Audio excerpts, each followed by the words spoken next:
what do you mean when you say it's a pivot of China? Like, what does the term mean, and why do you think Zhengzhou is the pivot of China? Yeah, the book publisher tried to get me to change the title on the grounds that there was nothing,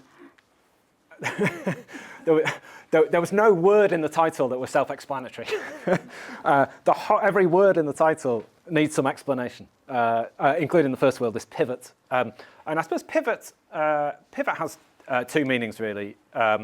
One is the sense of pivot being the center that things move around, and the other, more colloquially, the sense of pivot as meaning importance. And that two meanings of pivot grapples with the sense in which there's an ordinariness and a specialness to the city of Zhengzhou. The specialness coming from this very sudden status at the beginning of the 20th century as a railway junction, which sets the city up to be a commercial centre, if not necessarily an industrial or a political centre. And that's the first of probably three moments in the book or in the history of the city where there's a specialness. So the first one being this decision to make it the railway junction of the north-south and east-west railways. The second moment of specialness is the decision to move the provincial capital in the 1950s from Kaifeng to Zhengzhou. And then again, probably really not until the 2010s, which is when, as part of a regional development strategy, it's decided that there's this whole large, economically underperforming region of kind of inland, north-central China, and it was decided as part of the strategy to make what's called like a national central city, 𝗘𝗃𝗃𝗃 to be the center of a city cluster to try and get this whole region going, to try to really concentrate growth in the city with a view to it then spreading outwards. So those are the kind of three moments of specialness or centrality. But then most of the time, in a sense, there's an ordinariness, maybe not exactly a representativeness, but a kind of ordinariness to where there are, probably 7 or 8 now very large inland provincial capitals that play crucial regional roles, but haven't really been written about very much in English. So there's obviously a tension between saying that a city is ordinary and saying that it's special, but I think the word pivot sort of covers both of those things, and there's two bits of that. There's an economic bit and a political bit. I think the economic bit is the sense that it's this kind of city which connects different kinds of economy in the 20th century. In the first decades of the railway in North China, that's a connection between a treaty port economy and a inland rural hinterland economy.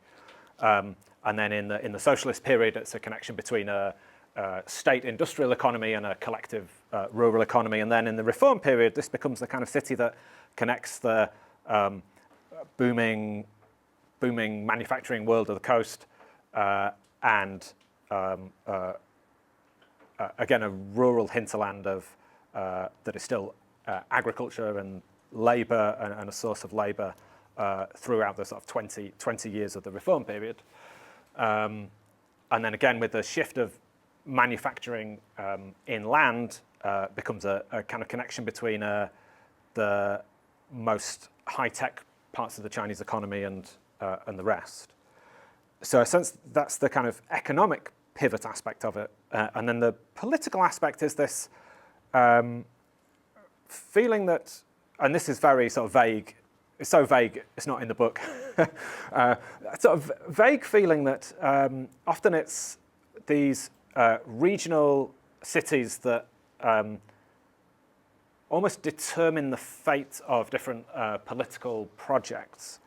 I started thinking about this when I was thinking about Japanese invasion and occupation in that sense in the context of Kaifeng. I was thinking about it most recently in the context of the 1989 protest movement, where what struck me about the ultimately successful protest movements in Central and Eastern Europe in 1989 was that they started as kind of provincial movements in East Germany or in Romania, in Poland, starting in provincial cities and then moving to the capital. And it struck me that there are many, many differences between the Warsaw Pact countries and China in 1989. But one of the things that struck me was that, although there are, of course, protest movements in provincial cities, it is a kind of quintessentially metropolitan movement.